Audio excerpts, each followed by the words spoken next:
Hello once again, it's Buffalo66. I'm back with another video for you. You may know me from my Twitter page, Buffalo Hold'em, and we also post these videos on Ocelot Sports and my new website, Wagering Charts.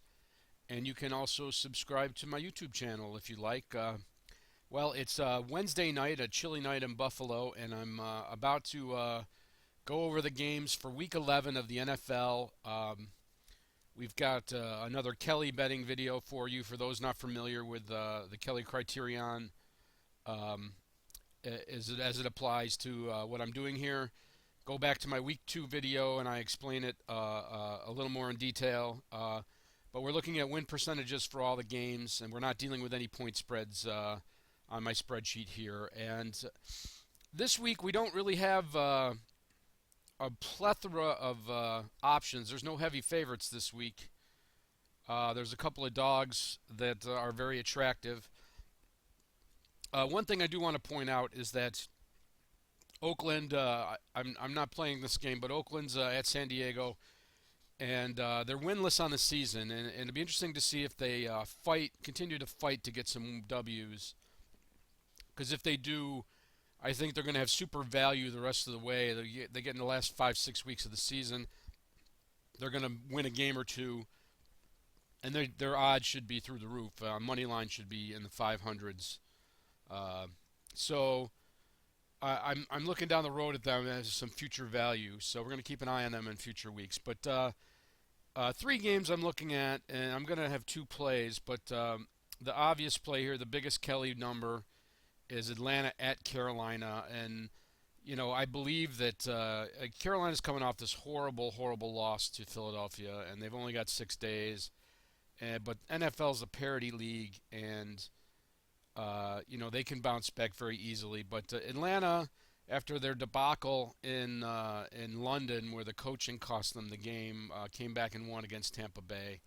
And believe it or not, they're not out of the division at 3-6, but we have them at 54.5% to win at plus 105, and they're pretty healthy, and that's a straightforward play right there. Now Seattle's at Kansas City, which should be a very good game. And the way Seattle played last week, you would think that they would win. They could easily win outright here. Kansas City played a great game at Buffalo last week. It's got positive expected value, but I'm actually going to pass on that game. I think that game's going to be really tight. But where I think the best value is the night game on Sunday night. It's New England at Indianapolis. And we have New England as only 42.3% to win, but we have that at plus 138. And that does have a positive value. What this game comes down to for me is both of these teams have been playing very well. New England's coming off that big win against Denver. I think New England needs this game more. Indianapolis, they do have a 2-game lead in their division, but the rest of their division is losing records. And Indy, I think, can pretty much walk to a playoff spot.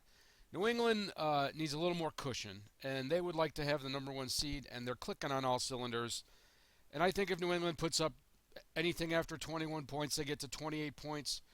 I don't think Indy's going to be able to stop them if they need extra points to win the game. So not delving into covers, we're going to go right over to the sports book, and we're going to take a look at these two games. I'll start with New England.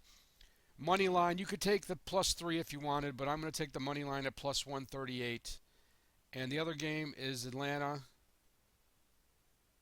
There it is right there on the road, plus 105. Hopefully the weather will be cooperative. But I see a lot of money coming in on Atlanta as the week goes on. So Atlanta money line and New England money line, 2 road dogs. Hopefully we'll get some more winners for you. So enjoy the games on Sunday. Stay warm, and I'll be back as soon as I can with another video for you. Take care.